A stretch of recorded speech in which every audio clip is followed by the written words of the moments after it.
Bonsoir à tous, merci de nous retrouver pour cette nouvelle conférence en direct. Je suis ce soir en compagnie de Tatiana Mignot. Bonsoir Tatiana.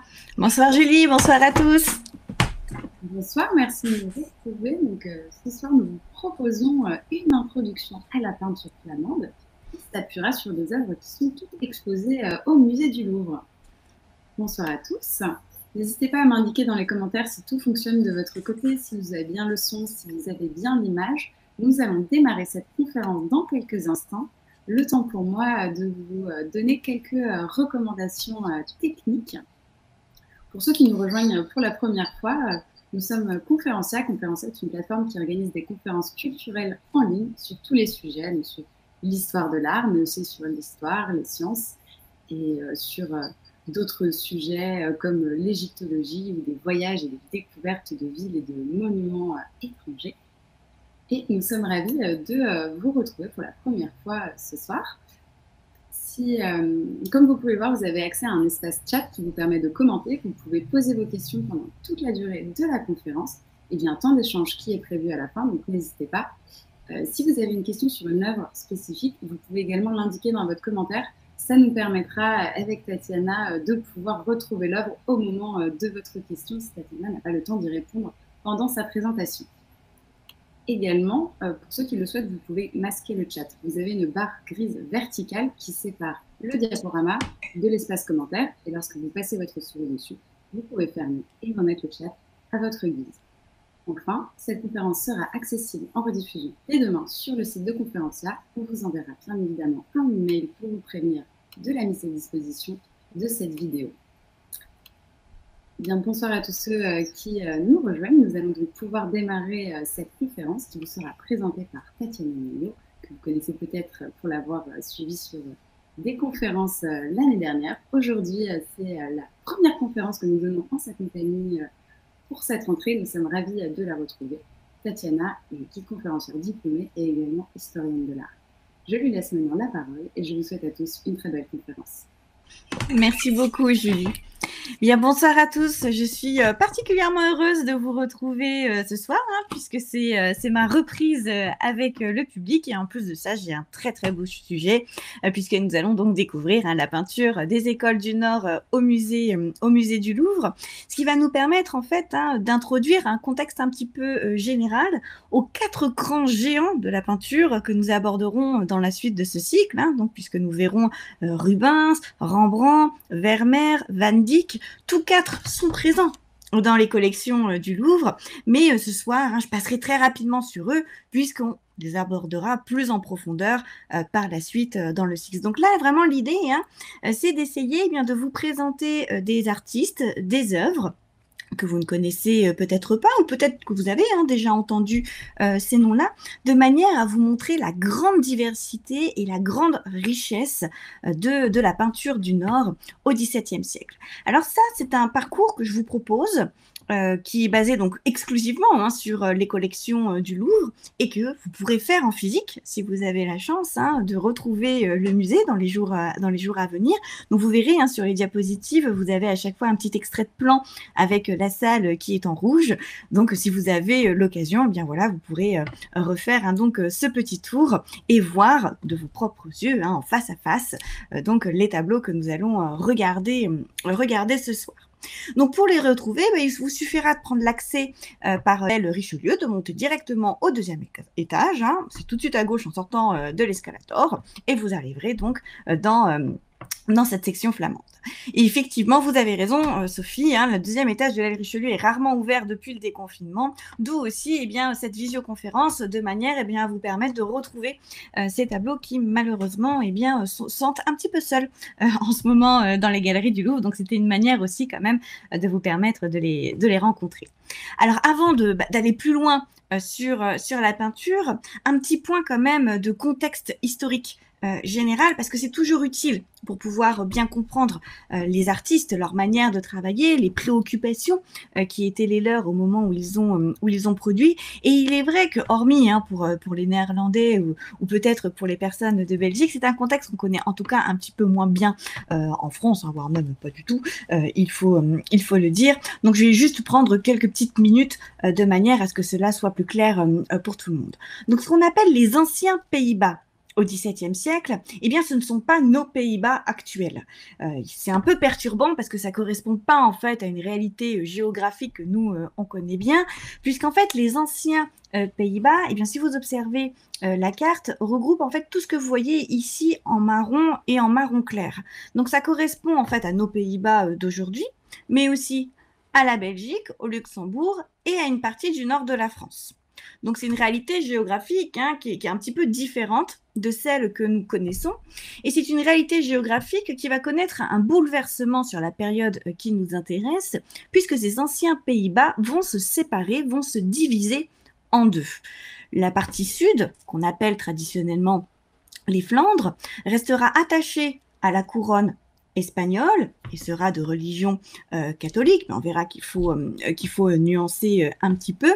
Et la partie nord, ce qu'on appelle généralement la Hollande, mais en fait ce sont plusieurs régions. Il y a la Zélande, il y a aussi la Frise qui font partie de ces provinces unies, c'est ainsi qu'on les appelle à l'époque. Et ça correspond peut-être un petit peu plus en fait à nos actuels Pays-Bas. Cette division est liée notamment à des questions politiques.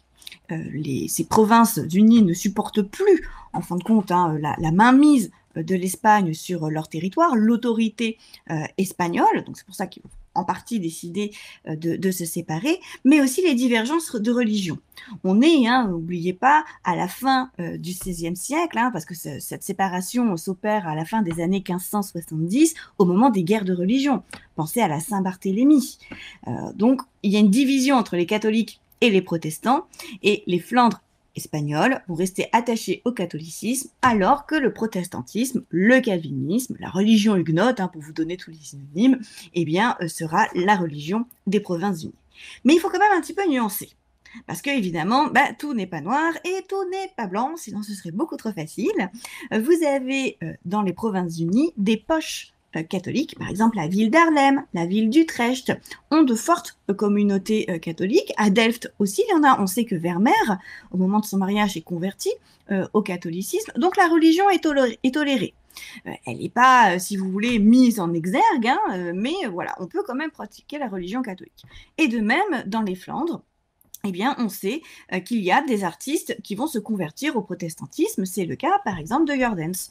Jordens travaille à Anvers et se convertit sur le tard au protestantisme. Donc, voilà, il faut nuancer un petit peu, même si ce cadre général va nous permettre de comprendre quelques différences entre l'école flamande et l'école hollandaise, puisque vous allez voir qu'on peut quand même assez facilement les distinguer, puisque ce contexte politique et religieux a évidemment une incidence importante sur la production artistique. Alors, ce que je vous propose, c'est de suivre le parcours des salles du Louvre et donc de commencer par les Flandres espagnoles, de commencer par le sud, puisque lorsque vous sortirez de l'escalator et que vous tournerez à gauche en avançant un petit peu, c'est sur ces œuvres-là que vous allez tomber en premier. Les Flandres espagnoles sont marquées par une personnalité qui plane vraiment, qui a une suprématie sur l'art de cette région, c'est Rubens. C'est Rubens qui a une empreinte durable et très importante sur l'art flamand. Mais Rubens, évidemment, vient pas de nulle part. Rubens s'est installé à Anvers et a appris son métier auprès de différents maîtres et notamment auprès d'Otto van Veen. Otto van Veen, c'est un artiste qui est intéressant parce qu'il est vraiment sur la transition entre le XVIe siècle et le XVIIe siècle. Le XVIe siècle, la fin de la Renaissance, est marqué par un style qu'on appelle le maniérisme. Je vous montrerai tout à l'heure une œuvre qui y correspond. Le maniérisme, c'est un style qui se veut l'art pour l'art. On va exploser les règles de la représentation naturelle. Donc, on va créer des espaces étranges, dilatés, trop rétrécis, des échelles assez abracadabrantes. Les jeux de couleurs vont aussi être assez étranges. L'art, c'est de l'art, donc il n'a pas à imiter la nature. Mais voilà, avec la Réforme, le protestantisme, et donc la contre-réforme, la réaction de l'Église catholique face au protestantisme, eh bien, des règles vont être édictées. Et on va dire que ces œuvres trop abracadabrantes, on n'en veut plus. On veut désormais que l'art soit compréhensible, intelligible pour édifier le spectateur. Et donc, des artistes comme Otto van Veen, eh bien, vont essayer de recréer une manière de peindre qui corresponde en fait à ces attentes de l'Église. Alors Otto van Veen, c'est quelqu'un qui voyagera en Italie et qui va se baser notamment sur l'exemple des grands maîtres de la haute Renaissance, je pense à Raphaël, évidemment, mais aussi sur l'exemple d'un Hannibal Carrach, pour pouvoir revenir à des compositions qui donc se libèrent du maniérisme, qui soient plus équilibrées, plus vraisemblables, et qui, vous le voyez, ont un caractère, somme toute, assez monumental, de manière à vraiment créer une empathie avec le spectateur. On veut revenir, en fait, à un art plus mesuré, qui doit provoquer une émotion chez le spectateur. Les compositions deviennent plus lisibles. Regardez ici, tout est bien fluide, on voit bien où se trouve le corps du Christ, on voit bien l'abandon émotionnel de la Vierge qui s'évanouit. Vous voyez que les couleurs sont, somme toute, assez naturelles. La robe violacée de la Vierge s'éclaircit sur l'épaule et devient plus foncée. Elle ne change pas de couleur, ce qui n'est pas le cas. On le verra tout à l'heure avec un autre artiste, chez les maniéristes. Donc, on a quelque chose de plus vraisemblable, de plus naturel. Et évidemment, ça marquera fortement Rubens. Et c'est sans doute Otto van Veen, qui d'ailleurs aimait bien faire latiniser son nom, se faire appeler Otto Vénus, pour montrer que justement, voilà, il avait ce côté italianisant. C'est sans doute lui qui va inciter Rubens à aller en Italie, à aller parfaire sa formation auprès des grands maîtres italiens, mais aussi auprès de l'art antique. Et Rubens, sera complètement transcendé par cette rencontre physique presque avec l'art antique. Il a 23 ans lorsqu'il se rend en Italie, il y restera 8 ans. Généralement, on fait un court voyage, on ne reste pas plusieurs années, mais Rubens, c'est comme un poisson dans l'eau sur la péninsule italienne, surtout qu'il a déjà pas mal de succès. Il se lie avec de grands commanditaires comme les Gonzague, par exemple, et c'est surtout cette rencontre avec l'antique, avec la sculpture, avec l'architecture, avec les reliefs, qui va vraiment donner un nouvel élan à son art. Et au Louvre, on a la chance d'avoir ce très beau tableau, Hercule filant la laine auprès d'Omphale, qui correspond justement à la période italienne de Rubens. Donc elle est réalisée vers 1607, 1608. Il revient d'Italie en 1608 lorsqu'il apprend la maladie de sa mère. Malheureusement, il arrivera trop tard. Elle sera décédée à son retour. Et donc ici, nous avons un tableau qui nous montre bien justement ce que Rubens est allé chercher enItalie et comment il l'a digéré. Donc il est allé chercher l'antique. Ici, nous avons un épisode qui est tiré de la mythologie. Donc c'est l'oracle d'Apollon qui a conseillé à Hercule, qui cherche à expier le meurtre d'un de ses amis, d'aller se vendre comme esclave à la reine de Lydie, Omphale. Celle-ci, pour le punir, va infliger au héros une série d'épreuves et notamment des travaux féminins. Hercule, je vous le rappelle, c'est le héros par excellence, c'est la force, c'est celui qui est tout muscle. Évidemment, se retrouver dans la position de filer la laine, donc une activité féminine par essence, c'est censé être très humiliant pour lui. Et donc, comment Rubens nous transcrit cette humiliation? Déjà, regardez, visiblement, notre Hercule, il n'est pas très doué pour filer la laine. Il est en train de se faire pincer l'oreille, comme un mauvais garnement, par une Omphale qui le surplombe. Vous voyez que c'est elle qui est au-dessus du personnage. En plus de cela, elle porte la peau du lion, elle est appuyée sur la massue et Hercule est complètement dévêtu. Donc lui qui est normalement l'inimage de la virilité, de la force, bah là, vous voyez que cette virilité, elle est quand même bien mise à mal. Hein. L'inversion des rôles est ici révélée à la fois par le changement de costume, mais aussi par la position et l'attitude. Hein. Vous voyez qu'on a une diagonale comme ça descendante qui nous montre bien donc la suprématie d'Omphale sur Hercule. Donc déjà, on a un thème qui est à l'antique, que Rubens développe, un thème mythologique, mais on a aussi des éléments qui viennent révéler ces références à l'art antique. Alors déjà, la position d'Hercule. Cette position d'Hercule, je vous ai mis un petit zoom aussi pour que vous puissiez voir son visage, parce qu'on sent bien le grand garçon pris en faute, hein, un petit peu ici. La position en fait d'Hercule, regardez le torse notamment, renvoie à une statue qui est très célèbre à l'époque, hein, qui est le Laocoon. Regardez ici, je vous ai mis un petit zoom du relief sur lequel est posé Omphale, qui ressemble en fait à une sorte de sarcophage. Hein. C'est un sarcophage à l'antique. Et même la position d'Omphale, regardez cette manière hein, comme ça de croiser un petit peu les jambes, et bien là aussi ça évoque une autre sculpture antique. Donc il y a des références à l'antique qui sont déguisées dans le tableau et qui permettent en fait à Rubens de jouer avec le spectateur.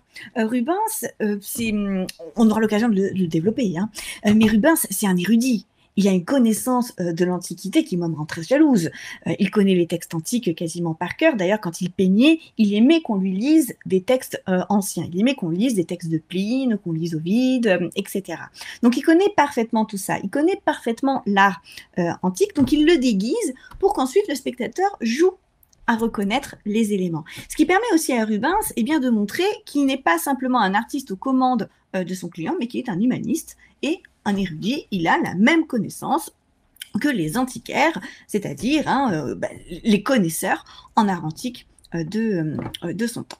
Donc là, vous le voyez déjà avec cette œuvre-là, qu'on a un artiste de très haut niveau, et lorsqu'il rentre à Anvers en 1608, très rapidement, hein, sa réputation grandit, il a la faveur des gouverneurs des Pays-Bas, les archiducs Albert et Isabelle, pardon. En 1609, il épouse Isabelle Brandt, c'est un homme comblé, il est très riche, hein, il est diplomate, il part pour plusieurs missions, d'ailleurs assez délicates en Espagne et en Angleterre. Bref, c'est un artiste qui est bien plus qu'un artiste, qui est un homme du monde et qui est particulièrement recherché par les souverains. Il faut bien comprendre que Rubens, hein, d'ailleurs sur Arte, il y a eu il n'y a pas si longtemps que ça un reportage intitulé Rubens l'Européen, d'après le titre d'une exposition qui s'est tenue au Louvre-Lens, parce que Rubens, c'est un artiste européen qui va travailler à Madrid, qui va travailler à Londres et qui va travailler à Paris pour la reine Marie de Médicis. Et là, vous avez un des bijoux du Louvre, cette galerie Médicis, hein, une de ces grandes réalisations que Rubens affectionnait tout particulièrement, cette galerie que la reine Marie de Médicis hein, a voulu, en fait, pour faire taire, disons-le, les opposants. Soyons honnêtes, le règne, la régence de Marie de Médicis, c'est pas politiquement le moment le plus glorieux que la France ait connu. Hein. Si Catherine de Médicis a été une tête politique hein, plutôt avisée, ce n'est pas du tout le cas de Marie. Hein. Elle a négocié notamment le mariage de Louis XIII et Anne d'Autriche. On sait maintenant que c'est sans doute un des mariages les plus loupés de l'histoire de France. Enfin bref, c'est une intrigante, elle se brouillera avec son fils et d'ailleurs elle finira sa vie en exil, hein, si je me trompe pas, elle meurt à Anvers. Donc Marie de Médicis, c'est un parcours de vie qui n'est pas très glorieux et pour laisser une image à la postérité, parce qu'il ne faut pas oublier que l'art c'est ça aussi, hein, les commanditaires, les artistes ont complètement conscience que ces œuvres-là vont leur survivre et vont en fait laisser l'image d'eux-mêmes. Donc elle commande cette galerie à Rubens pour laisser en fait à la postérité l'image d'une grande reine. Et c'est vrai que si vous ne connaissez pas le détail de son histoire, quand vous êtes dans la galerie de Médicis, voilà, on a l'impression effectivement d'une femme de tête, ce qui n'était pas tout à fait le cas pour Marie. Et le choix de Rubens n'est pas anecdotique. Marie de Médicis appartient à la famille des Habsbourg par sa mère. Et d'ailleurs, les Habsbourg, hein, ce sont c'est la famille qui est liée à l'Espagne. Donc les Habsbourg, ce sont les patrons, si vous voulez, hein, les commanditaires principaux de Rubens. Faire appel à Rubens, c'est montrer justement eh bien, le lien avec l'Espagne. On est toujours dans cette idée, vous voyez, de la politique du mariage entre Louis XIII et Anne d'Autriche. Donc le choix de Rubens est aussi un acte politique. Et le moins que l'on puisse dire, c'est que notre ami Rubens, c'est pas facile pour lui de créer en fait une galerie historique, une galerie biographique, puisqu'il faut raconter la vie de la reine, mais en passant sous silence ou en tout cas en masquant les moments un petit peu délicats d'une personnalité qui a été emprisonnée par son fils, qui a dû s'enfuir de manière quasiment romanesque en descendant d'une corde de drap. Enfin, vous voyez, voilà, il faut justement tout le talent d'un Rubens pour que ce destin pas très glorieux, devienne au contraire un grand moment d'histoire et de peinture. Et voilà ce que ça donne. On va regarder un petit peu en détail celui-ci, mais bien plus rapidement que ce que je souhaiterais le faire. Ici, vous avez l'apothéose d'Henri IV et la proclamation de la régence de la reine. Il y a 24 tableaux au total dans la galerie. Celui-ci est un des plus importants parce que c'est celui qui légitime le pouvoir et donc l'action de Marie de Médicis. C'est celui qui fait taire tout le monde en disant, vous voyez, je suis légitime dans mes prises de décision puisque la régence m'a été remise de façon tout à fait honorable. Donc l'apothéose d'Henri IV, elle est ici. L'œuvre se divise en deux parties. Une partie qui est dédiée à Henri IV, on pourrait dire, et l'autre qui est dédiée à Marie de Médicis de l'autre côté. Henri IV, vous le voyez, est en train d'être enlevé vers les airs par le temps et par Jupiter. On arrive vers l'Olympe. Il est accueilli d'ailleurs par Hercule. Henri IV a utilisé l'image d'Hercule. Il se voulait l'Hercule gaulois. Hercule, c'est ce héros qui de mortel devient immortel. Donc il y a l'idée d'apothéose qui convient bien. Et le serpent que vous voyez ici, qui est percé de flèches, c'est Ravaillac. Ravaillac qui assassine Henri IV, alors que le petit Louis, futur Louis XIII, est encore un jeune garçon, il a 9 ans si je ne me trompe pas à ce moment-là, il peut donc pas régner. La régence passe donc à Marie de Médicis. La reine, qui est ici, assise sur le trône, la France, casquée et qu'on reconnaît parce que regardez, elle a ce drapé bleu avec des fleurs de lys. La France lui remet un globe qui est le symbole du pouvoir. Marie est conseillée par la prudence et par Minerve, Athéna, la déesse de la guerre, mais de la guerre sage. Et vous voyez que tout autour, vous avez les grands du royaume qui acclament la reine, qui acceptent, donc valide la régence de Marie de Médicis. Voilà comment, par l'image, on peut donner une légitimité à quelqu'un. Ce qu'il faut remarquer, c'est que d'un point de vue stylistique, il y a une fougue dans ces tableaux. Souvent, ce sont des grandes diagonales, des personnages avec beaucoup de mouvements, 24 toiles, je vous rappelle, mais 24 toiles qui sont unifiées par la gamme colorée. Vous allez retrouver toujours cette espèce de jaune un petit peu argenté avec des accents bordeaux et bleus qui viennent les séquencer. Ce qui permet d'avoir visuellement, si je vous remets la vue générale, d'avoir une vision cohérente de l'ensemble. Un ensemble qui n'était pas destiné à être présenté exactement comme vous le voyez ici, puisque là où aujourd'hui où sont exposés les tableaux, ce n'est pas le lieu pour lequel ces tableaux ont été réalisés. Ils étaient destinés à une galerie du Palais du Luxembourg, donc un petit peu plus loin, plus vers le sud de Paris, pas si loin que ça, du Louvre. Mais on ne sait pas exactement si la présentation des tableaux était tout à fait comme celle-ci. Bon, il y a de fortes chances que ça s'en rapproche. Évidemment, le plafond devait résonner avec, le sol aussi. Enfin voilà, là vous les avez un petit peu isolés, mais même ici, on aperçoit quand même bien cette jolie unité d'ensemble. Alors, ce qui est dommage pour nous, c'est que Marie de Médicis, n'étant pas quelqu'un de très stable, il faut le dire, il était prévu une deuxième galerie en l'honneur d'Henri IV. Mais Rubens ne pourra pas achever cette galerie puisqu'à la suite de désaccords, le projet finira par tomber à l'eau. Donc on a quelques esquisses, mais c'est fort dommage parce que du coup on aurait pu avoir le pendant dédié à Henri IV, une vie bien plus glorieuse que celle de Marie de Médicis, ce qui aurait pu nous permettre de voir justement l'étendue de la fougue et du talent de Rubens. Je vais m'arrêter là pour Rubens parce qu'on l'abordera plus en détail prochainement. Et puis au Louvre, on a la chance d'avoir quand même pas mal de choses hein, en ce qui concerne Rubens. Mais ce qu'il faut savoir, c'est qu'évidemment, pour répondre à des commandes, déjà comme celle-ci, mais il y en a d'autres, parce qu'il faut bien comprendre que Rubens, quand il travaille à ça, il travaille aussi à plein d'autres tableaux, des tableaux personnels, mais aussi des tableaux de commandes. Et donc, il a à sa disposition un atelier qui présente alors, des apprentis, quoique, parce qu'on sait que Rubens aimait travailler avec des artistes qui déjà possédaient bien leurs moyens plastiques. Donc on pourrait plutôt parler non pas d'élèves, mais de collaborateurs, c'est-à-dire des artistes qui ont la pleine maîtrise de leurs moyens plastiques et qui parfois ont un talent tout à fait fou, hein, comme on va le voir. Parmi les collaborateurs de Rubens, il y a un Jordaens, il y a un Snyders, il y a un Van Dyck, par exemple, vous voyez, ce sont des grands noms de la peinture du temps. Et donc, il faut comprendre que ce sont des gens qui ont leur atelier à eux et qui collaborent avec Rubens. On voit apparaître dans les Flandres, et ce sera particulièrement vrai pour la Hollande, des spécialisations. Les peintres vont choisir des types. Par exemple, Jan Bruegel de Velours, qui est un grand collaborateur hein, de Rubens, lui, il se spécialise dans la représentation des fleurs. Les natures mortes florales de Jan Bruegel de Velours, elles sont absolument incroyables. Et là, vous avez une œuvre que moi j'aime beaucoup parce que justement, elle vous montre ces échanges entre les artistes.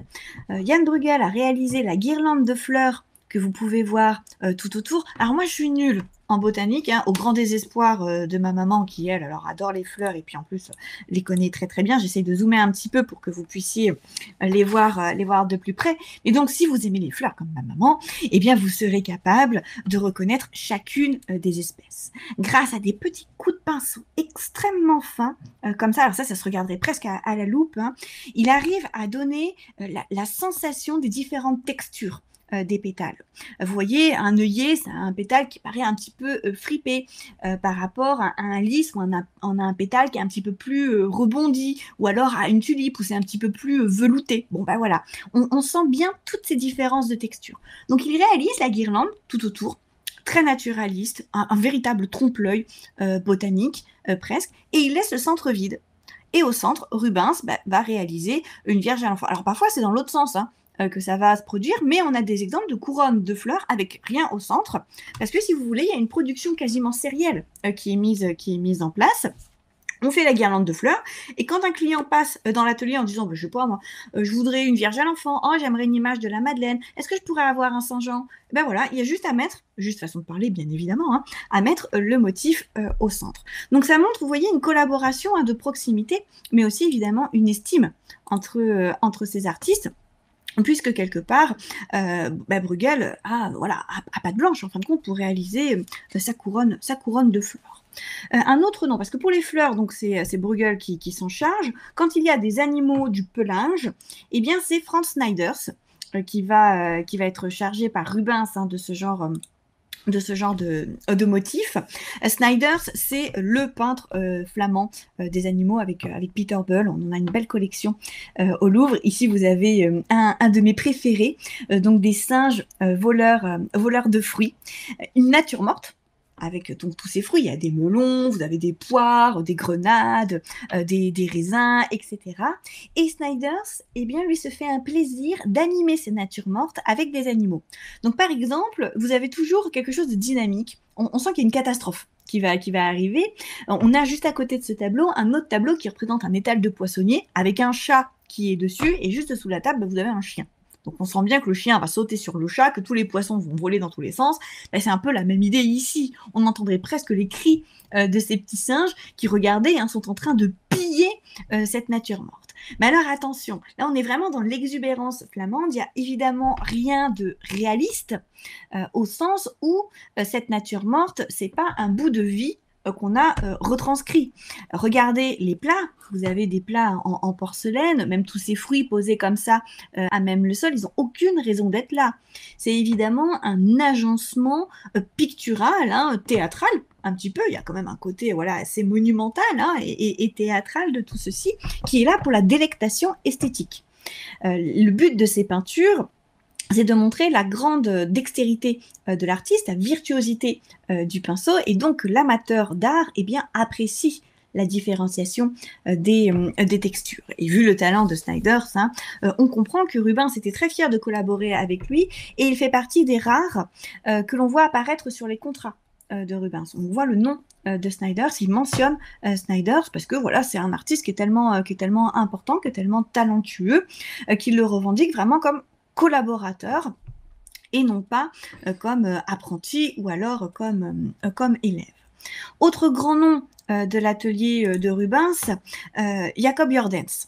Jacob Jordaens, qui lui d'ailleurs va prendre la succession de Rubens, ils travailleront 20 ans ensemble, donc évidemment ils se connaissent très bien, et après la mort de Rubens, c'est Jordaens qui reprendra l'atelier, qui reprendra les commandes. Donc souvent on dit Jordaens que c'est un petit peu le peintre flamand par excellence. C'est vrai qu'il va se caractériser par une familiarité, une chaleur, une truculence dans les visages, parfois même dans les scènes religieuses, comme celle-ci. Donc là, vous avez Jésus chassant les marchands du temple.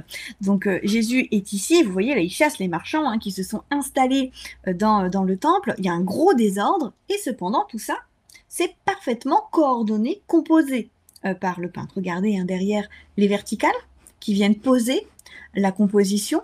Et ce désordre que vous avez ici, cet enchevêtrement de corps, eh bien, révèle le désordre de la scène. Jésus est en train de les chasser à coups de fouet, quand même. Donc, on se renverse, on crie, on tombe en cassant des choses. Et là, on peut voir vraiment la patte de Jordaens. Eh bien, c'est justement dans l'expression des personnages. Je zoome un petit peu. Regardez là ce raccourci qui est très audacieux. Alors ça, c'est clairement pas facile à faire. Bon, déjà parce que vous pouvez pas faire poser quelqu'un dans cette position-là. C'est très très inconfortable, n'est-ce pas? Donc vous pouvez pas vous attarder pour regarder quelqu'un qui est en train de tomber comme ça et parfaitement l'étudier. Donc pour que l'anatomie et le traitement perspectif soient corrects, ça demande un véritable talent et donc une maîtrise de l'anatomie et de la perspective. Regardez la grimace de celui-ci, le visage de la vieille femme qui est là, voilà vraiment le type Jordaens, ces visages, ces physionomies entre trivialité et caricature qui vont faire vraiment son grand succès. Le dernier artiste flamand que je voudrais vous montrer avant de passer au hollandais, eh bien c'est Antoine van Dyck, que nous aborderons plus en détail lors de la séance monographique qui lui sera dédiée. Mais je ne pouvais pas, évidemment, vous parler de la peinture flamande sans vous montrer ce très beau portrait de Charles Ier. Antoine van Dyck, c'est un prodige. Il est maître à 19 ans. On a un autoportrait de lui entre 14 et 15 ans qui est absolument incroyable. Et donc, très rapidement, il est remarqué par Rubens. Rubens, il cherche les meilleurs pour travailler dans son atelier. Donc, Van Dyck fait partie des meilleurs. Et déjà, à 21 ans, Rubens le fait citer sur les contrats. Donc, preuve de son énorme talent. Et on a souvent dit d'ailleurs que Rubens et Van Dyck étaient opposés.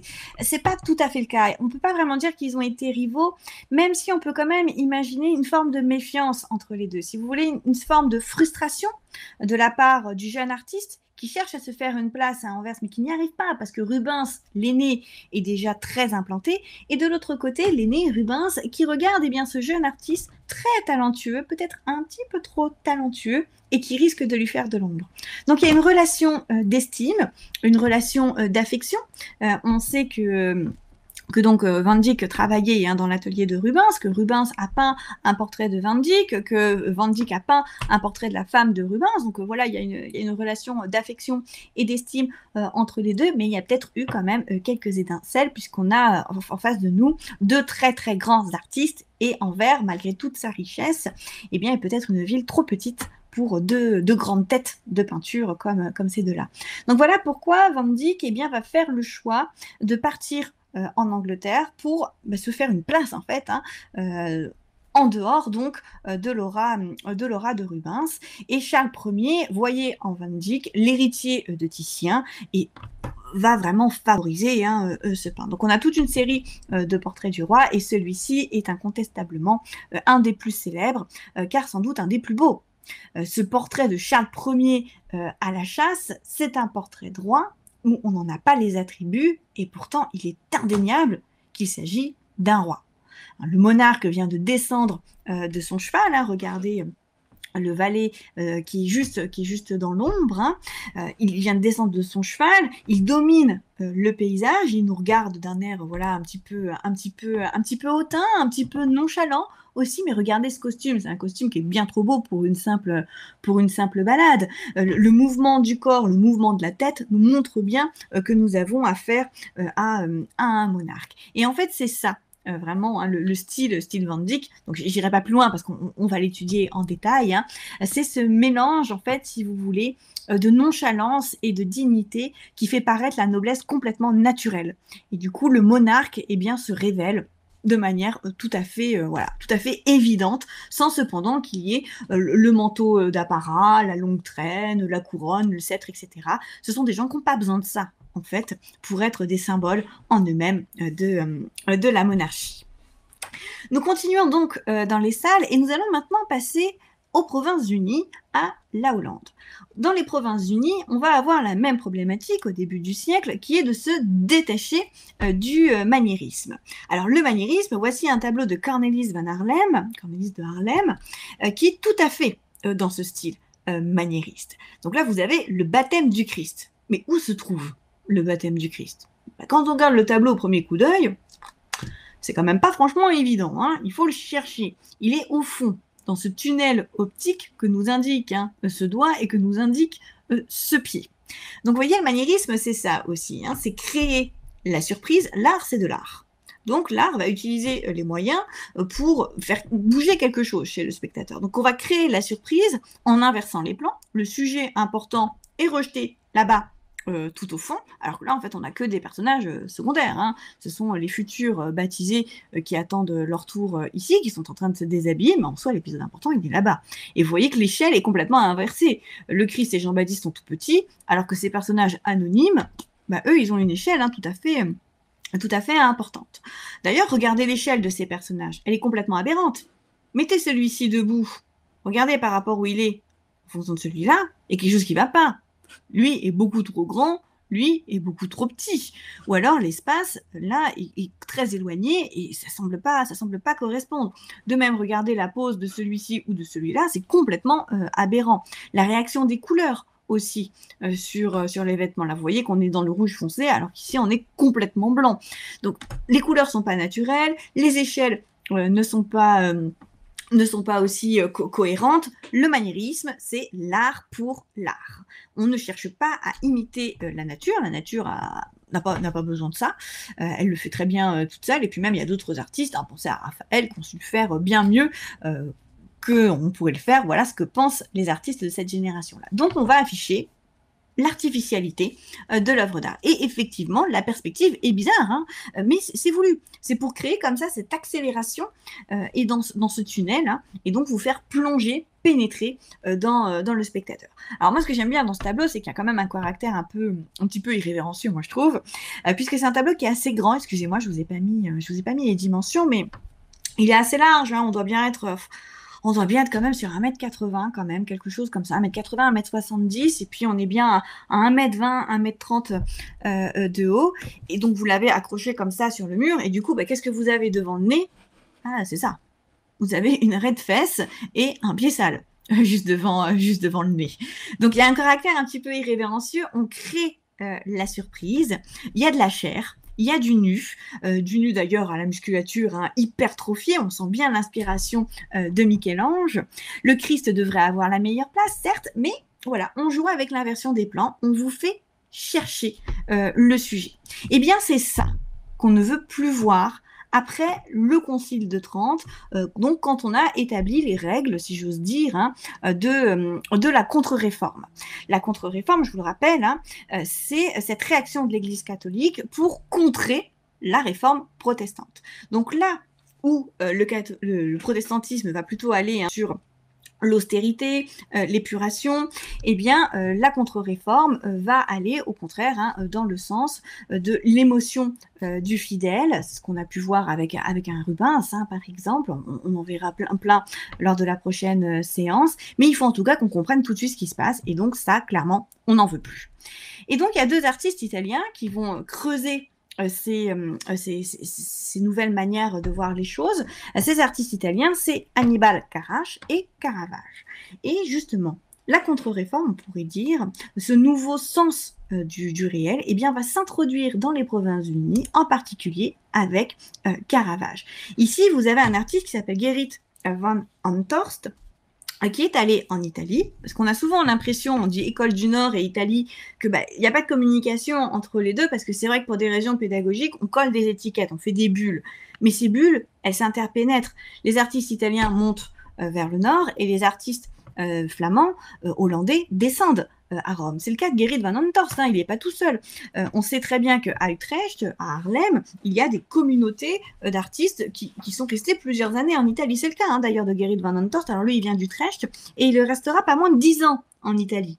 Il est d'ailleurs un des rares artistes qu'on appelle caravagesques à avoir connu Caravage et à l'avoir sans doute fréquenté. Donc il sait, il sait de quoi il parle dans sa peinture.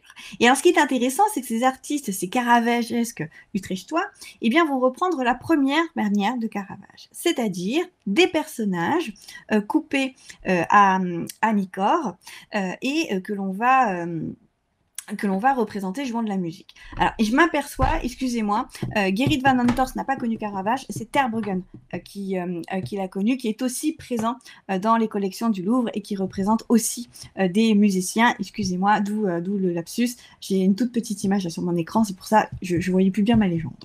Donc, Gerrit van Antorst n'a pas connu Caravage, mais il peint dans cet esprit caravagesque. Donc, avec un fond sombre, des personnages largement mis en lumière, coupés à mi-corps, et avec des thématiques alors de diseuses de bonne aventure, de musiciens. Donc ici, c'est ce que nous avons. Et là, on va même plus loin puisqu'il s'agit d'un trompe-l'œil.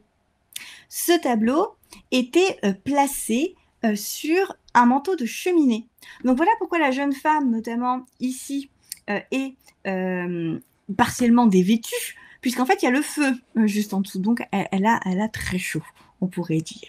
Et pourquoi est-ce qu'on place ces musiciens comme ça sur un manteau de cheminée? Donc, imaginons, on est dans un salon, donc à la vue de tout le monde. Eh bien, il faut imaginer que ces personnages qui ont une attitude, alors parfois un petit peu grivoise, là c'est encore assez sage, mais on a bien pire, croyez-moi, la manière dont elle est habillée, ça par exemple, c'est très grivois en fait, à une période où les femmes ne montrent pas leurs cheveux et sortent vêtues avec des boutons là jusqu'en dessous du menton. Donc il y a quelque chose d'assez sensuel. Montrer ce genre de personnage, c'est un faire-valoir en fait pour le propriétaire de la peinture. Parce que si vous voulez, là on montre des gens qui n'ont peut-être pas des mœurs tout à fait, tout à fait bienséantes. Mais nous on le sait parce que nous ces mœurs bienséantes, on les respecte. Donc vous voyez, c'est une manière de dire, ça c'est le peuple, mais nous, on est bien mieux. Et on est bien mieux aussi parce qu'on est capable d'apprécier ce genre de peinture. On est capable d'apprécier le jeu sur les textures, des tissus, des plumes, par exemple, ou alors effectivement ces petits angelots joufflus que vous avez au-dessus. Et on est aussi capable de comprendre le message, parce que derrière ces peintures, il y a un message. Surtout dans les Provinces-Unies. Dans les Provinces-Unies, la peinture religieuse, elle existe. Contrairement à ce qu'on peut penser, on pense souvent que protestantisme égale aucune image. C'est complètement faux. Il y a de l'image religieuse, mais c'est vrai qu'il y a certains sujets qui sont bannis, par exemple les miracles, les vies de saints, ce genre de choses-là. Mais il y a de la peinture religieuse, mais c'est vrai qu'elle est limitée. Du coup, le chemin spirituel va passer par d'autres voies, et notamment ce genre de tableau. L'image du musicien, l'image de la musique, c'est l'image de l'harmonie. Et imaginez que ce genre de tableau, nous savons que le prince de Nassau, celui qui était le stadhouder des Pays-Bas, donc excusez ma prononciation du néerlandais, j'ai vu effectivement qu'on me reprenait sur la manière de prononcer, donc Utrecht, c'est pas du tout une langue que je maîtrise, donc je m'excuse auprès de toutes les personnes parlant le néerlandais, Je le prononce clairement à la française. Voilà, je vous prie de m'excuser. Je vous remercie de votre indulgence. Et donc, le stadhouder avait, dans une de ses pièces, le même genre de représentation. Parce que la musique, c'est l'harmonie. Quand vous jouez de la musique, vous respectez des accords, vous respectez des notes, vous respectez des mesures, des temps. Et on imagine, si vous voulez, que cette harmonie musicale, eh bien, c'est une métaphore de l'harmonie sociale.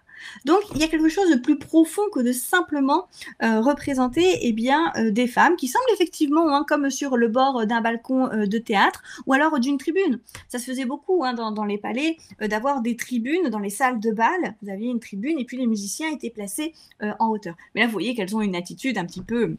Voilà, pas guindée du tout, une attitude un petit peu licencieuse. Ces artistes néerlandais vont aussi connaître un marché de l'art qui est un petit peu différent, très différent en tout cas du marché italien, qui est un marché de commande. Là, bon, on est sur une œuvre qui a été faite sur mesure pour pouvoir le mettre sur le manteau de cheminée, mais généralement, on a un marché de l'art qui correspond à peu près au nôtre, c'est-à-dire que les artistes produisent des œuvres qui sont ensuite vendues sur des foires. Ou alors dans l'atelier, on peut venir visiter l'atelier de l'artiste, la boutique de l'artiste, un Rembrandt avec une boutique, on visite la boutique et puis on choisit le tableau et on repart avec. Donc le tableau est créé avant de trouver le client potentiel. Ce qui fait que beaucoup de ces artistes vont se spécialiser, voire même se sur-spécialiser, je pense qu'on peut le dire, dans des genres. Jans David de M est un spécialiste de la nature morte. Et lui, c'est un de ces artistes d'ailleurs qui nous ferait mentir dans nos fameuses étiquettes, puisqu'il est né à Utrecht, il travaillera ensuite à Haarlem et enfin à Anvers. Et c'est à Anvers qu'il va donner toute la mesure de son talent en créant des natures mortes comme celle-ci, absolument somptueuses. Alors lui, il se fait en plus une spécialisation, on pourrait dire, dans ce genre-là, c'est-à-dire une nature morte de table servie. Il peint des tables avec un tas de trucs dessus. Alors, je dis bien des trucs parce que vous avez tout. Vous avez des fruits, vous avez des pièces d'orfèvrerie, vous avez des verres, des instruments de musique, enfin bref. Mais c'est sur une table. Alors, il y en a d'autres qui vont se spécialiser.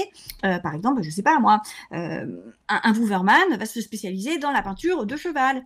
Un William van de Velde va se spécialiser dans la peinture de marine. Il ne va peindre que des marines. Donc, chacun vraiment est vraiment le maître dans son genre. Et Jan David de M est clairement un des grands maîtres de la nature morte qu'on ne connaît plus aujourd'hui. Aujourd'hui, le grand public ne connaît plus ces noms-là. Et pourtant, la nature morte, même si, d'après l'Académie française, ça c'est un petit peu après, fait partie des cases les plus basses dans la hiérarchie des genres, c'est un genre qui est extrêmement difficile. Parce que pour qu'une nature morte soit intéressante, il faut que le peintre soit très doué, à la fois, donc, dans la manière de mettre en place les objets, dans sa composition, mais aussi avec son pinceau pour représenter les différentes textures. Et regardez là, vous avez vraiment une crânerie d'artiste, on pourrait dire. Regardez la grande variété de ces textures, entre la jolie nappe blanche, là, regardez les plis, ici, avec l'ombre. Donc là, vous avez une jolie petite symphonie de blanc qui permet de faire ressortir les couleurs au-dessus. Donc on a le métal ici de l'aiguière, la transparence du verre, le verre. Il n'y a rien de plus difficile pour un artiste à représenter. Le verre, c'est transparent. Le verre doit laisser passer la lumière, mais en même temps, on doit sentir qu'il est là. On doit sentir qu'il y a un objet. Et s'il y a quelque chose dans le verre, il faut qu'on puisse voir ce quelque chose, mais qu'on comprenne qu'on le voit à travers le verre. Vous voyez? Et en plus de ça, il y a des reflets sur le verre. Enfin bref, le verre, vous l'avez compris, c'est vraiment quelque chose de très difficile à représenter. Et là, de M se fait plaisir, puisqu'on en a ici, puis on a d'autres bouteilles teintées, histoire de montrer sa grande dextérité dans la représentation de ces textures. Alors cependant, si la nature morte est un genre où l'artiste peut montrer tout son talent technique, c'est un genre aussi qui a une signification. Les fruits, les objets qui sont placés là ne le sont jamais par hasard. Vous avez toujours, surtout chez ces artistes hollandais, une signification édifiante, moralisante qui va derrière. Ainsi, les fruits, si vous observez bien, ce sont des fruits de différentes saisons. Ce sont des fruits qu'on ne peut pas trouver au même moment. À l'époque, on n'a pas les serres chauffées. Donc évidemment, ici, c'est une composition complètement artificielle pour la symbolique. Le raisin, par exemple, va représenter l'Eucharistie, le sacrifice du Christ. Vous allez trouver aussi des pommes, des citrons, des pêches, en tout cas des fruits ronds qui peuvent évoquer les fruits du paradis, le fruit défendu. Il y a, je ne sais plus où, là, voilà, vous avez une feuille de vigne qui, évidemment, évoque à nouveau l'Eucharistie. Il y a des, je ne vois plus bien sur ma petite image, mais vous avez des petites cerises qui se promènent dans un coin. Les cerises, ce sont les fruits du paradis avec une connotation sexuelle. Donc, vous voyez, on a différents éléments symboliques qui viennent évoquer quelque chose de moral. Alors, quelle peut être donc cette morale? Eh bien, si on observe, nous avons des instruments de musique, les plaisirs de la musique. Nous avons une tourte ici qui est déjà bien entamée. La gourmandise. Donc, on a déjà l'idée des plaisirs terrestres avec la richesse. Regardez cette pièce d'orfèvrerie qui est quand même assez incroyable. Donc, attention, il faut garder de la mesure dans les plaisirs terrestres. Et qu'est-ce qui nous permet de dire ça? Regardez ce qu'il y a là-haut. Vous avez un globe, vous avez des livres. C'est la connaissance. La connaissance, la vertu, qui vous permet donc de garder mesure en toute chose et de ne pas vous vautrer dans les plaisirs et donc de ne pas détruire vos chances de salut. Il y a une morale. Bien évidemment, on parle aussi de vanité quand on parle de ces natures mortes, puisque si vous regardez tous ces jolis fruits, ils sont éphémères. Ils vont se flétrir. Vous le savez, hein, on ne peut pas les conserver bien longtemps, surtout comme ça en vrac sur une table. Ces fruits vont pourrir, vont disparaître. C'est le caractère éphémère de la vie. Donc vous voyez que c'est un tableau qui est très riche de signification, très riche, alors déjà visuellement, parce que de toute façon, quand vous avez une nature morte hollandaise, que ce soit un bouquet de fleurs, que ce soit des fruits comme ceci, prenez le temps. Ce sont des tableaux qui vous demandent du temps, de regarder chacun des détails, parce que l'artiste joue avec votre regard, joue à tromper votre regard, à faire plus vrai que vrai. Mais regardez aussi les correspondances entre ces détails, puisqu'il y a un message qui vous est adressé, un message qui est caché à l'intérieur de la nature morte. Parmi les genres que l'on apprécie beaucoup dans ces anciens Pays-Bas, et notamment en Hollande, il y a le portrait. Le portrait, évidemment, ne correspond pas tout à fait au marché de l'art que je vous ai décrit, puisque là, c'est sur commande. Même si on n'a pas une élite aristocratique comme on peut l'avoir à la cour de Bruxelles ou à Anvers, donc du côté des Flandres espagnoles, on a quand même une élite bourgeoise, une élite de ces notables locaux qui ont le pouvoir, qui sont des marchands très puissants et qui veulent être représentés, qui veulent montrer en fait l'image de leur réussite sociale. Thomas de Keyser est un de ces grands artistes du portrait, avec des portraits qui frôlent presque la scène de genre. Alors ici, il s'agit d'un homme qu'on n'identifie plus, mais dont on peut quand même imaginer le statut social. Regardez où il se trouve. Il est visiblement assis un bureau très riche, puisque vous avez un tapis d'Orient qui est posé dessus, qui évidemment évoque le commerce des différentes compagnies hollandaises. Vous avez donc une série de livres de contes, il y a la plume, etc. Donc il était en train de travailler, et puis nous on est arrivé, on vient de l'interrompre, et il se tourne vers nous. Donc c'est un homme au travail, dans un intérieur luxueux. Regardez le carrelage ici, regardez les colonnes de marbre, et puis regardez son costume. Alors vous allez me dire, oui, bon, c'est noir et blanc, c'est quand même assez sobre. Alors oui, c'est noir parce que c'est vrai que c'est la mode de l'époque, mais alors détrompez-vous, un tissu noir est un tissu coûteux. Pour les teinturiers, il n'y a rien de plus difficile en fait à faire que d'obtenir un beau noir, un noir profond, bien sombre, bien obscur, et qui va durer, surtout. Qui ne va pas s'affadir, qui ne va pas ternir. Donc avoir un vêtement comme ça avec ce joli noir, c'est un vêtement très coûteux. Puis regardez la qualité des dentelles, les manches à crever qui laissent voir la chemise.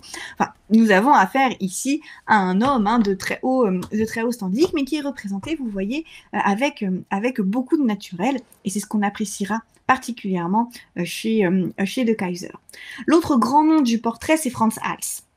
Mais Hals, au Louvre, on a la chance d'avoir deux tableaux qui sont pas tout à fait des portraits. On a du mal, en fait, à les qualifier de portraits. Frans Hals, c'est quelqu'un qui se fera un grand renom dans les portraits de groupe, notamment, et qui n'hésite pas à expérimenter dans ce genre de petits tableaux que vous avez à l'écran. On ne peut pas vraiment parler de portrait. Pourquoi ? Parce que déjà, on ne sait pas de qui il s'agit. Là, c'est un joueur de musique, mais c'est peut-être un comédien qui joue à être un musicien.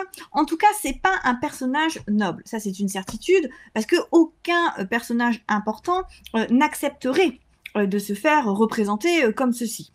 Aucun, si vous voulez, aucun notable n'accepterait qu'on le voit avec ce sourire là un petit peu grivois, et puis ce costume qui est un costume de fantaisie, qui est un costume un petit peu bouffon, disons-le, utilisons le terme. Et d'un autre côté, aucun musicien n'aurait les moyens de payer son portrait. Donc ici, nous avons plutôt affaire à un portrait de genre, c'est-à-dire un portrait qui donne l'image d'un type social, qui va ensuite servir de support à la réflexion morale. Ce musicien un peu bouffon, avec ce sourire un petit peu grivois, qui joue du luth, qui peut avoir une connotation sexuelle, eh bien, est une représentation d'une certaine manière, si vous voulez, de la trivialité. Et donc, de la même manière que tout à l'heure, c'est l'idée que nous, on est mieux que ce personnage-là. Mais on peut peut-être imaginer qu'il appartenait à une série de tableaux qui devait évoquer les 5 sens. Et donc, celui-ci, eh bien, représentait Louis.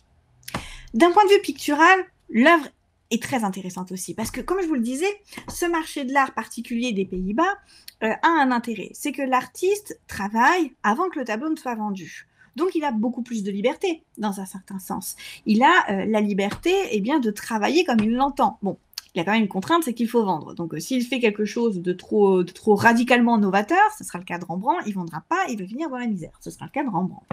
Franz Hals, lui, va se permettre ces expérimentations. Alors, il faudrait peut-être zoomer un petit peu plus, mais regardez notamment dans le traitement de la manche, c'est un coup de pinceau qui est très spontané. Et un coup de pinceau qui sera remarqué par un certain Delacroix. Delacroix qui libérera le pinceau, qui libérera de la couleur, vous ne pouvez pas comprendre Delacroix sans regarder Franz Hals. Il a été particulièrement impressionné par Franz Hals. Donc là, on a un genre de tableau qui sert, certes, de support à une réflexion morale, mais qui est vraiment là pour la délectation esthétique du spectateur. Le portrait de personnage, mais aussi, c'est peut-être un petit peu plus surprenant, portrait d'église. Et oui, quand je vous dis qu'il y en a qui se spécialisent, Saint Randam, excusez toujours mon accent néerlandais absolument désastreux, j'en suis navrée, lui se fait une véritable spécialité des intérieurs d'église. Il ne représente pas les églises posées dans un paysage, il représente l'intérieur de l'église. Et ce sont des peintures qui sont réalisées au millimètre près. Parce que vous allez me dire quel est l'intérêt de représenter un intérieur d'église? Qu'est-ce que ça peut avoir de passionnant cette histoire-là? Pourquoi est-ce qu'on peut se spécialiser là-dedans?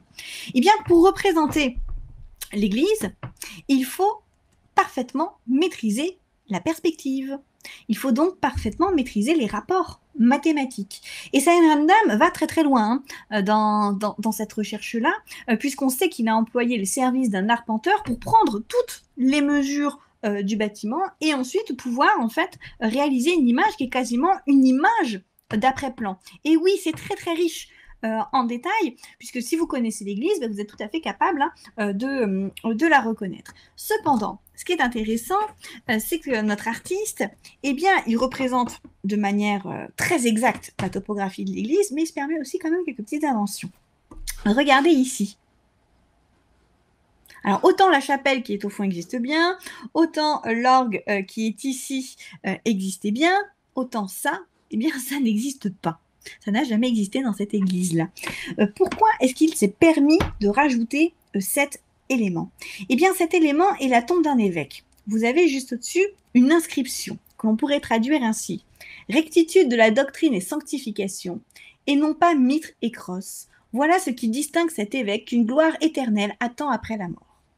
En clair, Saint Randam nous présente donc cette vue du cœur de l'église Saint-Bavon à Arnhem avec une connotation militante catholique. Le catholicisme, là on est dans les Provinces-Unies, et comme je vous le disais, toléré. À certains endroits, on peut pratiquer son culte, mais il ne faut pas que ce soit trop évident. Donc évidemment, les évêques ne peuvent pas porter tous les attributs de leur fonction.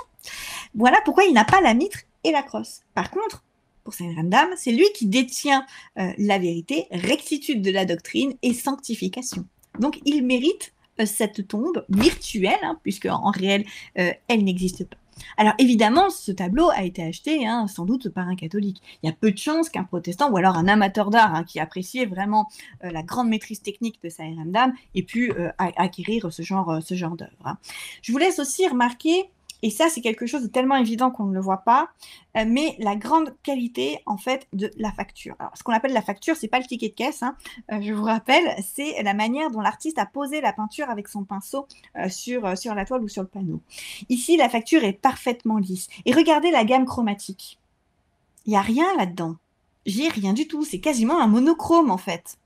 Mais regardez la variété des blancs. Regardez la lumière qui émane du tableau. Vous l'avez compris, je l'aime beaucoup, hein.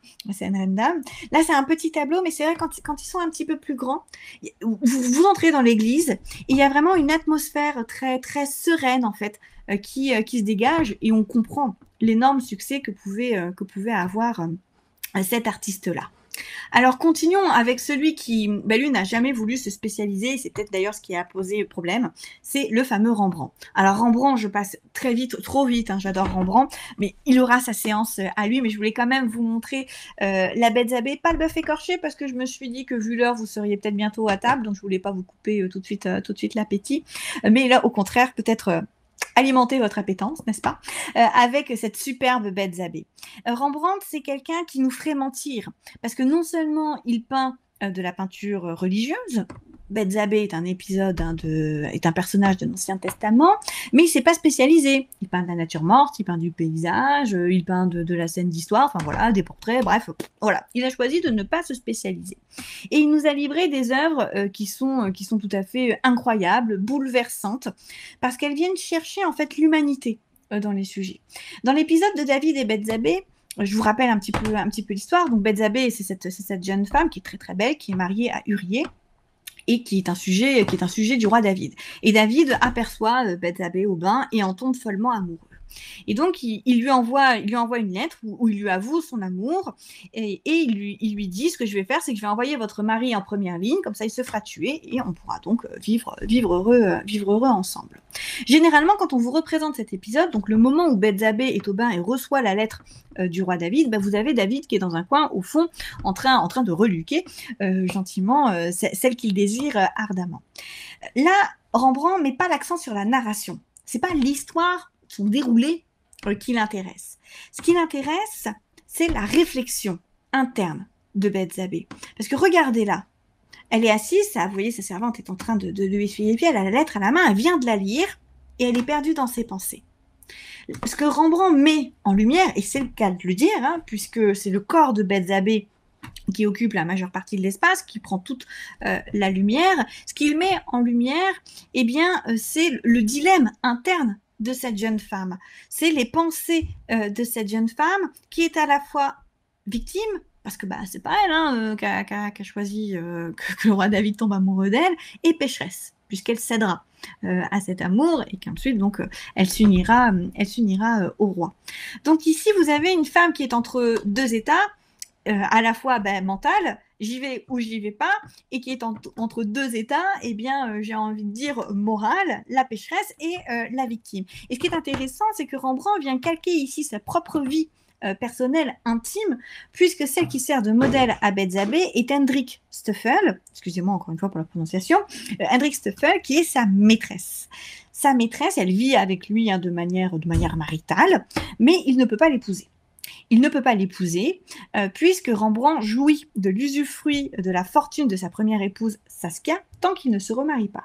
Et lui qui a bien du mal à vendre, qui a bien du mal à finir les mois, si vous voyez ce que je veux dire, ne peut pas se permettre en fait de ne plus avoir l'argent qui lui vient de sa première épouse. Donc, il ne peut pas l'épouser. Ce qui fait d'Hendrik Stoffel, un petit peu comme Beth Zabé, une femme entre deux états. Elle est à la fois victime, parce qu'il ne peut pas l'épouser, sinon il se retrouverait mendiant, et en même temps, elle est pécheresse, puisqu'elle reste avec lui et qu'elle vit maritalement, sans cependant avoir le contrat avec l'artiste. Et on sent, je pense, alors Rembrandt, je ne devrais pas le dire, mais en visioconférence, mais c'est vraiment une peinture qu'il faut voir en vrai, parce que voilà, il y a ses empattements, il y a ses reliefs, c'est quelqu'un qui travaillait la matière. Et on sent en fait tout l'amour de Rembrandt pour ce corps, dans la façon dont il a traité les ombres et les lumières qui viennent le caresser doucement. Passons pour Rembrandt, on aura l'occasion d'en parler plus longtemps. Je voudrais vous montrer maintenant quelques exemples de scènes de genre, puisque ça c'est un des grands sujets de la peinture hollandaise, et notamment ce tableau de Gerrit Dou, la femme hydropique. Alors, l'hydroplésie, hein, c'est une maladie qui est provoquée par le gonflement d'un organe. Et en fait, c'est un mauvais titre qu'on a donné à ce tableau, puisqu'en fait, cette femme ne souffre pas d'hydroplésie. Le médecin qui est à côté est en train de regarder une fiole qui contient les urines de la jeune femme pour voir si elle est enceinte ou pas. C'est en fait une critique de la médecine, c'est une critique de ces charlatans de médecins tels qu'on les concevait, n'est-ce pas, à l'époque. Et donc ici, Girardot nous propose une très jolie scène de genre qui a une connotation morale. Alors Girardot, il faut le dire, c'est un élève de Rembrandt. Et pourtant, regardez la manière, très différente. Girardot va partir dans une manière très minutieuse, très léché, où il peint des détails avec un pinceau, je pense, avec 2 poils, hein, parce que c'est tellement petit que je vois pas comment il peut faire autrement. Et Girardot devient le chef de file d'une école qu'on appelle les peintres fins, et qui vont en fait produire des tableaux, alors pas toujours très grands, hein, là on est presque sur un très grand format hein, pour ce genre de tableau, mais des tableaux extrêmement minutieux, qui ont pris beaucoup de temps, et qui donc coûtent très très cher. Et c'est une véritable star, Girardot. Moi personnellement, je l'aime beaucoup, et je l'aime beaucoup justement par la minutie. Quand vous regardez un tableau de Girardot, il faut regarder partout, dans les recoins. Les effets sont incroyables, et particulièrement dans ce tableau-ci. Regardez le travail de la lumière.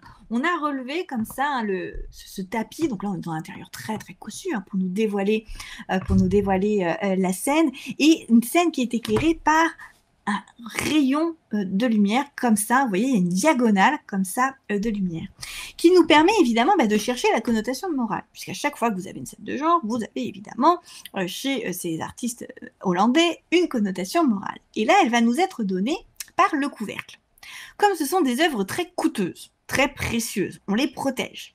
Et on les protège par des couvercles, des volets. Regardez, hein, ça c'est les volets qui vont en fait sur ce tableau. Donc vous ne fiez pas à l'échelle de la diapositive, hein, évidemment. Et en fait, le volet est souvent peint d'ailleurs par l'artiste. Alors ça peut être autre chose, hein, mais c'est souvent l'artiste qui peint pour créer un raccord en fait entre l'intérieur et l'extérieur. Donc sur ce volet, qu'est-ce qu'on a? Eh bien, on a une magnifique aiguillère dans son bassin. Déjà, jeu sur les reflets, peintre fin, hein, virtuosité technique absolument époustouflante, mais aussi aiguillère qui évoque l'eau, et plus particulièrement l'eau qui nettoie, l'eau qui purifie, l'eau du baptême. Donc on va mettre en rapport les maladies du corps et les maladies de l'âme.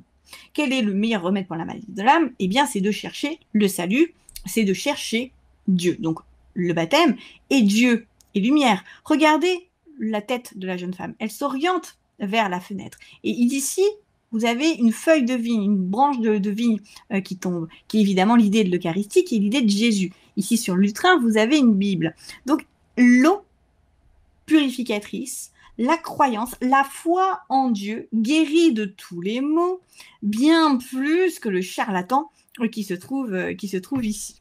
Alors, c'est un peu dommage de cacher le tableau. L'idée n'est pas tant de cacher le tableau, en tout cas pas pour ce genre d'œuvre-là, hein, qui est pas du tout licencieux. C'est pas le cas, par exemple, pour l'origine du monde hein, de Courbet, mais ça c'est bien plus tard. Là, l'idée c'est de le protéger. L'œuvre est tellement précieuse qu'on ne veut pas qu'elle s'abîme. Donc, on ferme pour protéger le tableau, assurer sa sécurité. Mais évidemment, dès qu'on reçoit quelqu'un, hop, on ouvre de façon à ce que tout le monde puisse profiter donc de la peinture. Donc, toujours une connotation morale. Là, ici, on a des personnages, ça peut peut-être sembler évident. Ben, regardez cette scène de genre-là. Alors, celle-là, elle est drôle. Moi j'aime beaucoup. Ce tableau, c'est sans doute un de mes préférés au Louvre. Hoogstraten, c'est aussi un élève de Rembrandt. Ici, il nous propose une scène de genre qui n'a pas l'air d'être une scène de genre, parce qu'une scène de genre, eh bien, normalement, on doit avoir des personnages, n'est-ce pas? Une scène de genre, c'est un moment de vie quotidienne. Et là, ben, il n'y a personne. Par contre, on a un très bel intérieur hollandais. Regardez, on a la poignée ici sur le côté. On a ouvert la porte et voilà ce qui se dévoile à nous. Mais pourquoi ce tableau est-il aussi puissant? Eh bien, parce que certes, il n'y a personne, mais il y a une présence. On sait qu'il y a quelqu'un.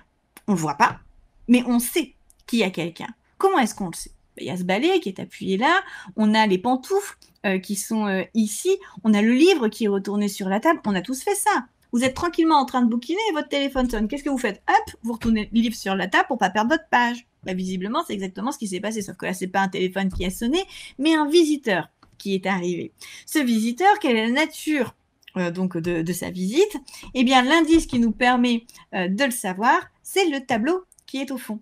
Un tableau qui est un tableau dans le tableau, la copie d'un tableau que l'on connaît, un tableau de Caspar Netscher, l'admonestation paternelle. C'est-à-dire un papa qui gronde sa très chère fille parce qu'elle a eu un comportement pas très bien séant. Ben voilà, visiblement, la dame qui devait faire le ménage et qui a abandonné ses pantoufles là en plein milieu du passage, eh bien, est partie fricoter avec son galant dans une des pièces que l'on ne voit pas sur le côté. Donc, vous voyez, cette peinture hollandaise, c'est aussi pour ça que je l'aime beaucoup, parce qu'elle a l'air d'être très sage comme ça au premier abord, et en fait, elle n'est pas si sage que cela. Je vous laisse aussi admirer, je vous ai mis des petits détails pour justement le sens de l'à propos de ces détails. Regardez, on s'est levé tellement précipitamment de la table qu'on a dû donner un petit coup dans le bougeoir et la bougie, vous voyez, hop, elle bascule un petit peu. Regardez la perspective. Alors, Hoogstraten, c'est quelqu'un qui va aimer faire des trompe-l'œil. Des trompe-l'œil, il a une maîtrise de la perspective absolument géniale. Et il réalise des trompe-l'œil qui sont, voilà, grâce à cette maîtrise de la perspective, tout à fait époustouflant. Vraiment, on se ferait avoir. Enfin, il n'y a pas d'autre mot. Donc là, regardez le carrelage, on voit bien justement cette maîtrise tout à fait affirmée. Pas très très loin de ce tableau-là, vous allez croiser celui-ci, que j'évoque trop rapidement aussi, la fameuse dentelière de Vermeer, un tout petit tableau. Comme ça à peu près, c'est vraiment minuscule, on aurait presque envie de le mettre dans la poche, mais il ne faut pas. Donc un tout petit tableau qui est l'image même de la concentration. Il y a une espèce de mise en abîme entre l'attitude de cette dentelière et la vôtre. Vu que le tableau est tout petit et plein de détails, mais qu'est-ce que vous faites? Vous vous penchez comme ça, exactement comme le fait cette jeune femme sur son travail. La dentelière, c'est l'image d'une de ces jeunes femmes de la bonne société occupée à une activité qu'on attend d'elle. D'ailleurs, on ne sait pas bien si le livre qui est à côté est un livre de modèle ou une Bible. En tout cas, la dentelle, par la minutie qu'il faut, le soin, la patience, est une image de vertu. Ce sont des femmes vertueuses, c'est dentelières, enfin pas toujours. Guéridou nous en représente une qui a l'air plus coquine que celle de Vermeer, mais bon, en soi, elle représente la vertu. Pour Vermeer, ce qui est intéressant, c'est que c'est aussi un exercice plastique, bien évidemment. On sait que Vermeer utilisait une machine, la caméra obscura, qui permet en fait de reproduire la vision de l'œil humain. C'est-à-dire que le centre, ce sur quoi doit se focaliser l'attention du spectateur est bien net.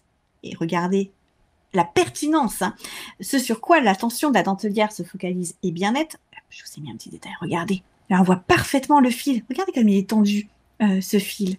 On pourrait presque voir les gestes, le dessin, on ne le voit pas là, mais on pourrait presque le sentir grâce à la tension de ce fil. Alors que les fils qui sont en périphérie, regardez cela, ce ne sont que de vagues coulures de couleurs. Je vous remets l'image dans son ensemble. Vous voyez, votre regard se concentre naturellement ici parce que ça c'est net et votre œil naturellement cherche le net. Ce qui est en périphérie, c'est flou. De la même manière, ici, c'est flou. Et Vermeer crée un instant comme suspendu avec cette barrière, vous voyez, on entre dans l'intimité de cette jeune fille, mais en même temps, on ne voit pas ce qu'elle fait parce qu'il y a ça devant. Il y a une mise à distance du spectateur par rapport au motif principal. Vermeer, on aura l'occasion de développer ces superbes tableaux, ces silences, ces instants suspendus, appartient à une école qu'on appelle l'école de Delft, là où il vivait, dont il n'est pas le seul représentant. C'est peut-être aujourd'hui le représentant le plus célèbre, mais Vermeer, c'est comme Rubens, il n'est pas sorti de nulle part, il vient aussi d'un héritage, et Peter de Hoor est sans doute celui, c'est son aîné, c'est peut-être lui qui a inspiré Vermeer et qui va en fait mettre en place ces scènes de genre, donc en intérieur, à baigner d'une lumière dorée. Alors Peter de Hoor, en plus, lui, ce qu'il aime, c'est les imbriquements comme ça. Regardez comme il ouvre l'espace là en ouvrant la porte et on voit derrière, un peu comme le fait Hoogstraten en fait, d'une certaine manière. On voit les pièces qui se trouve derrière. Il aime les scènes de genre en intérieur avec plusieurs personnages. Donc là, on a une jeune femme accompagnée de deux messieurs et d'une autre dame plus âgée, la buveuse. Elle est en train de boire un verre de vin. Et si on regarde la couleur de ses joues, visiblement, c'est pas le premier. Ce qui nous donne une idée, en fait, de la connotation morale de ce tableau. La vieille femme que vous avez derrière est sans doute une entremetteuse, et ces deux jeunes gens, il y en a un d'ailleurs qui tient une pipe, pas besoin de vous faire un dessin, la pipe a une certaine connotation, de même que le fait d'offrir du vin à une jeune femme. Il s'agit donc très certainement d'une affaire de courtisane ou d'une relation amoureuse en tout cas qui va se conclure. Cependant, Peter dehors est bien plus subtil que l'idée de « Ah, regardez ce qu'ils font, c'est pas bien, nous on est tellement mieux parce que nous on sait que ça c'est pas bien et du coup on le fera pas ». Derrière, vous avez un tableau qui est ici, qui représente une œuvre d'un peintre dans le style de Van Dyck, qui représente le Christ et la femme adultère. Que celui qui n'a jamais péché lui jette la première pierre. Attention, spectateur, ne sois pas trop dur avec cette jeune femme. Toi, n'as-tu jamais été tenté par les plaisirs de la chair? Peux-tu lui jeter la première pierre? Voilà ce que veut vous dire Peter dehors. Donc il y a une invitation à réfléchir à la notion de péché, il y a une dimension moralisante, à la fois dans l'idée de ça c'est pas bien, mais en même temps ne soyons pas trop durs dans nos jugements. Peter dehors travaille tout d'abord à Delft. Et puis ensuite, il va chercher une clientèle, on pourrait dire, un petit peu plus huppée en se déplaçant. Il part à Amsterdam, si je me trompe pas. Et donc, il crée ce genre de tableau. On reste dans la même idée. Ce sont toujours vous voyez là, des réunions de jeunes gens, mais dans un intérieur qui est beaucoup plus cossu. On sait que Peter dehors représentait avec fidélité les détails de certains intérieurs. Par exemple, la tenture de la tapisserie plutôt de cuir doré. On en a des exemples conservé au Rijksmuseum d'Amsterdam. Donc, on sait qu'il cherche à retranscrire l'environnement de ses commanditaires. C'est une société qui aime se présenter. C'est une société, la société hollandaise, la société des Provinces-Unies, qui est très fière de son indépendance. Je vous montre très rapidement, mais juste pour le plaisir de finir avec ce très beau tableau, mais ce coup de soleil de Jacob van Ruysdael. Le paysage est aussi un genre qui est particulièrement développé dans cette peinture hollandaise, parce qu'il y a deux choses. La première, c'est qu'il y a effectivement une manière de rendre hommage à la création divine, c'est Dieu qui a fait tout ça. Donc voilà, ça vaut le coup d'être représenté. Mais il y a aussi une fierté de représenter les paysages hollandais, de célébrer cette petite nation qui sait tenir tête au plus grand. On est sur une période où il y a l'absolutisme de Louis XIV, où vous avez donc l'Empire espagnol de l'autre côté. Les Hollandais sont très fiers d'avoir su arracher leurs terres à la mer et de les conserver face à l'avidité à la fois des éléments, mais aussi des grandes puissances qui se trouvent autour. Donc si vous voulez, cet art, c'est un art qui à la fois correspond donc à un goût. On aime avoir des tableaux chez soi, c'est une société qui est très cultivée, mais qui correspond aussi à une sorte de quête identitaire et de faire valoir des Provinces-Unies, de cette jeune nation qui veut montrer qu'elle se débrouille très bien toute seule et qu'elle n'a pas besoin de ces grands monarques pour être une nation prospère. Jacob van Ruysdael, alors lui, ne représente pas forcément des paysages topographiquement exact, mais ce sont des paysages, on pourrait dire, à la sauce hollandaise. En fait, il prend des éléments distincts qu'il apprécie et qu'il va combiner ensemble. Généralement, vous n'avez pas une vision panoramique comme ceci, mais vous avez toujours un ciel qui est très présent et un élément presque pré-romantique. Vous voyez un arbre tortueux, par exemple, au premier plan. Là, ce tableau s'appelle le coup de soleil, parce que vous avez donc le soleil qui est vraiment l'acteur principal, qui montre, regardez, les champs ici. Et évidemment, Ruysdael, sa grande maîtrise, là où il est génial, c'est dans les nuages. Regardez ce petit zoom, ce traitement des nuages. Et je pense que quand vous voyez ça, vous pouvez comprendre le rôle que la peinture hollandaise du siècle d'or a pu jouer ensuite au XIXe siècle pour quelqu'un comme Constable, etc., qui ont vu bien évidemment ce genre de peinture. Donc vous avez pu apercevoir, et pourtant je m'excuse parce que je déborde un peu du temps qui m'est imparti, donc j'ai ôté quelques œuvres, mais vous avez pu apercevoir la grande richesse à la fois donc de ces deux écoles, l'école flamande et l'école hollandaise, mais aussi la richesse du fond du Louvre. Je peux que vous inviter, lorsque les salles seront ouvertes, si vous en avez la possibilité, à venir refaire ce petit parcours et à voir vraiment en face à face les œuvres et à comprendre, à vraiment sentir toute la subtilité et toute la richesse de ces tableaux. Et j'aurai donc le grand plaisir pour les 4 prochaines séances d'approfondir, vraiment d'aller chercher les détails et de vraiment vous présenter l'œuvre de ces 4 grands géants que sont donc Rubens, Van Dyck, Rembrandt et Vermeer. tous 4 présents dans les collections du musée, mais que cette fois-ci, eh bien, on sortira du Louvre pour aller un petit peu plus loin et pouvoir appréhender beaucoup plus largement ces 4 artistes. Alors pour conclure, vous savez que j'aime bien vous donner un petit peu de lecture, parce que je sais aussi que vous en êtes friands. Voilà 4 ouvrages. 3 ouvrages, pardon, que vous pouvez consulter. Alors le premier, que dans la catégorie plutôt beau livre, hein, il faut le dire. Bon, les textes sont intéressants, mais c'est surtout pour la qualité des images. Vous allez vraiment régaler vos rétines en regardant cet ouvrage-là, et qui a l'avantage, parce que souvent c'est vrai qu'on distingue les Flandres et la Hollande, mais là cette fois-ci, eh bien, vous pourrez aborder les deux. Ensuite, j'ai choisi le siècle d'or en Hollande dans la collection Toulard de Flammarion. J'ai perdu le nom de l'auteur, excusez-moi, qui est un manuel qu'on utilise en université, mais qui vous permettra justement, qui est assez facile d'abord, qui vous permettra de balayer largement toutes les productions, tous les genres produits par ces artistes hollandais. Et enfin, on est dans la catégorie beau livre là aussi. C'est un ouvrage qui vaut entre 30 et 40 €. L'Europe de Rubens, qui est le catalogue de l'exposition que le Louvre-Lens a consacré à Rubens il y a quelques années, qui était très bien faite. Voilà, je peux que vous conseiller de lire et de regarder ce catalogue. Et je pense qu'après, comme pour moi, Rubens sera un de vos peintres préférés, parce que non seulement c'est un très très grand artiste, mais c'était aussi un très grand homme, un très grand antiquaire, un diplomate, un homme qui cherchait la paix. Et voilà, ça donne une dimension très humaine à cet artiste-là. Voilà, je vous remercie beaucoup pour votre attention. Je crois que, alors j'ai saisi quelques questions au vol, mais il y en a quand même quelques-unes que j'ai loupées. Donc je crois qu'on va passer au mode questions-réponses. Alors, pourquoi disait-on de Bouguereau qu'il avait un style pompier? Parce que trop réaliste, alors que plusieurs œuvres que vous nous montrez le sont également. Il me semble que c'est plutôt un signe de grand talent de savoir le faire. Alors, Bouguereau, pour ceux qui ne le connaissent pas, on est donc au 19e siècle. Bouguereau, c'est un artiste de l'Académie.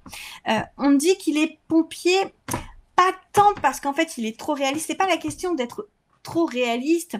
En fait, c'est la question d'être trop académique qui pose problème. C'est-à-dire que l'Académie met l'emphase sur le dessin, sur la peinture d'histoire et sur la représentation des corps nus notamment. Et il faut le dire, au 19e siècle, ce style qu'on va qualifier de pompier, alors on l'appelle pompier parce que comme on représentait de la peinture d'histoire, et notamment de l'histoire romaine, donc il y avait des casques, et sur ces casques étaient très luisants, vous voyez, très brillants, effectivement, parce qu'il y avait une débauche d'effets techniques, en fait, sur la représentation des casques.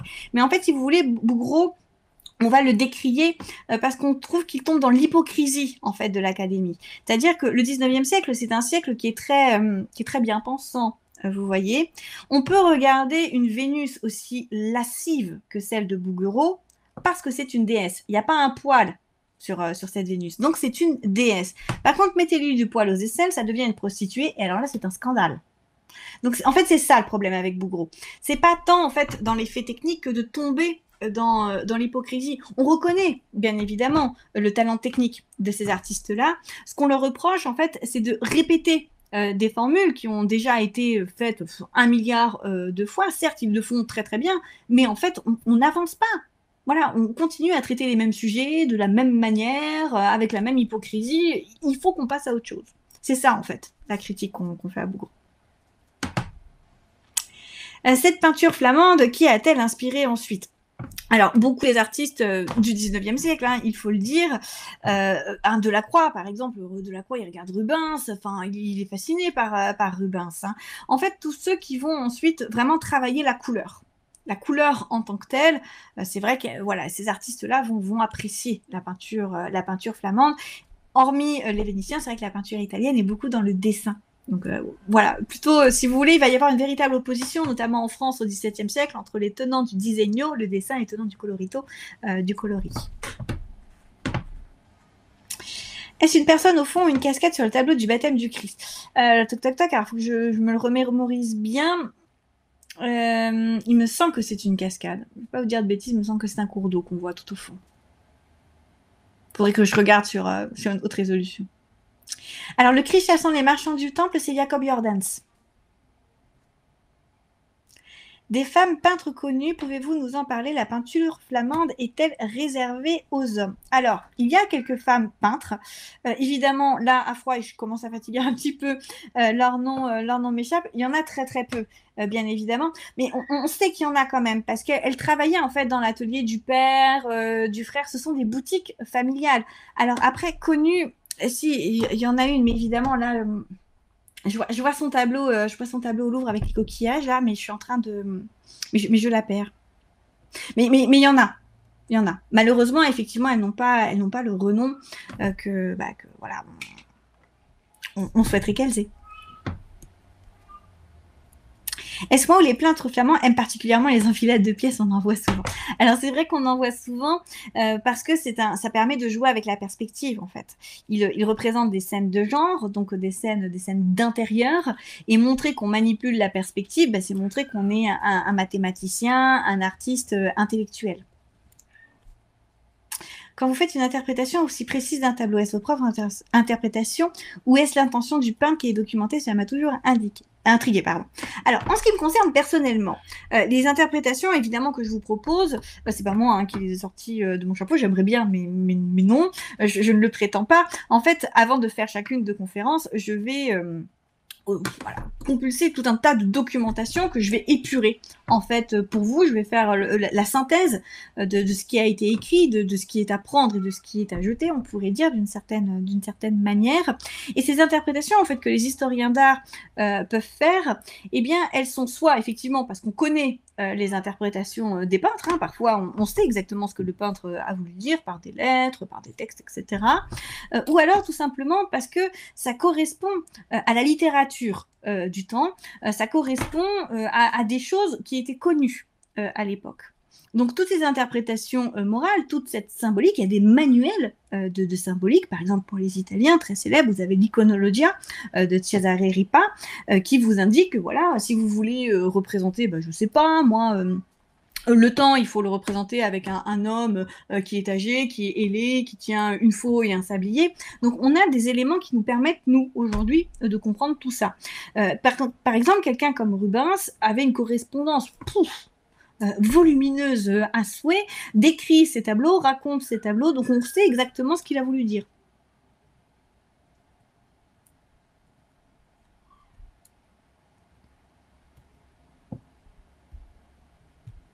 Rebonsoir Tatiana, rebonsoir à tous.